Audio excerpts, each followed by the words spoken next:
Gilou le troubadour de Martine Bourg. En ce beau jour du Moyen-Âge, Dame Suzanne va chercher de l'herbe pour ses poules. C'est une herbe spéciale qui sent la réglisse et qui éloigne les poux. En passant devant l'église, elle aperçoit un paquet. Oh, un nourrisson! Au Moyen-Âge, dans les villages, les familles pauvres abandonnent les bébés à la porte des églises. Mais Dame Suzanne n'a pas le temps de s'occuper d'un bébé. Pourtant, le petit se réveille et pleure. « Tu dois avoir faim, toi. Je ne peux pas te laisser ici. Allez, je t'emmène. » C'est comme ça que Gilou arrive à la ferme. « Vite, on va traire la chèvre !» La voisine apporte une corne de vache pour le biberon. Quand le bébé a le ventre plein, il s'endort dans le panier. Mais pour Dame Suzanne, les ennuis commencent. Les semaines passent. Comment travailler dans les champs avec un bébé qui a tout le temps faim et qui pleure si fort? Alors, tous les voisins aident la fermière. Dame Régine garde Gilou pendant le printemps. Elle installe le bébé à côté d'elle. Et pendant qu'elle tricote, elle chante de jolies chansons qui font rire le garçon. Un beau matin, Ganelon, le forgeron, emmène Gilou dans son atelier. Ici, ça cogne et ça craque. Quel spectacle! Et les gros chevaux amusent le bébé. Ces petits cris calment les animaux. Alors, Ganelon garde Gilou pendant tout l'été.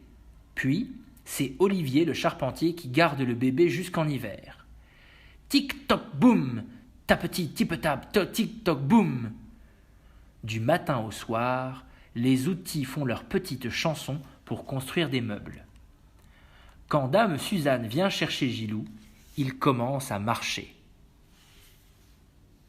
Elle coud alors un joli bonnet pour protéger la petite tête du garçon. Gilou se promène partout dans le village. Voici l'été qui revient. Gilou a 3 ans. Maintenant, il donne le grain aux poules et aux oies. À 5 ans, il arrache les mauvaises herbes du jardin. À 7 ans, il est assez grand pour garder les moutons. Et Gilou part avec son troupeau, tout seul, autour du village. Un jour, il conduit ses moutons entre les collines. Mais son pied cogne une pierre et Gilou tombe dans un énorme trou.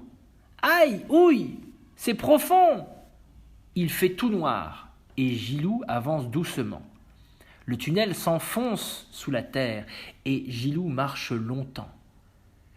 Il mange le petit morceau de pain qui est dans son sac. Fait-il jour? Fait-il nuit?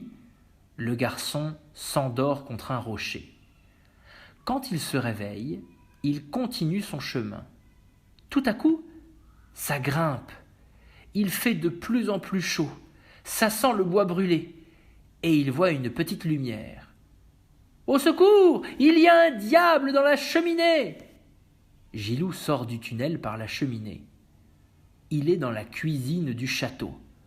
Tout le monde se sauve en hurlant. Le petit monstre, qui a très faim, attrape les saucisses, les tartes et les pâtés de hérisson. Il se régale avec les gaufres, il goûte les confitures et il boit le cidre. Après ce délicieux repas, Gilou glisse sous la table et il s'endort.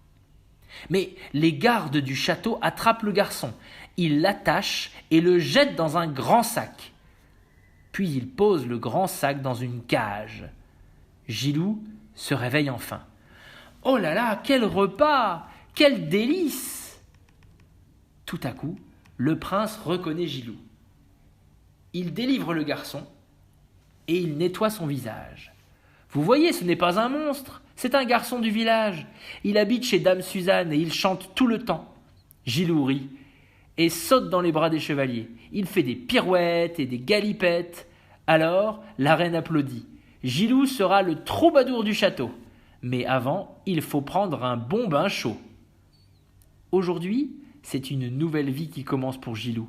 Son professeur lui apprend à jouer de la guitare et de la flûte. Les saisons passent, le jeune garçon grandit. Il écoute son maître et il apprend très vite. Bientôt, Il inventera des chansons pour raconter la vie du roi et du prince. Lorsque l'été arrive, le prince part au village avec Gilou. Les habitants entendent les chansons du garçon.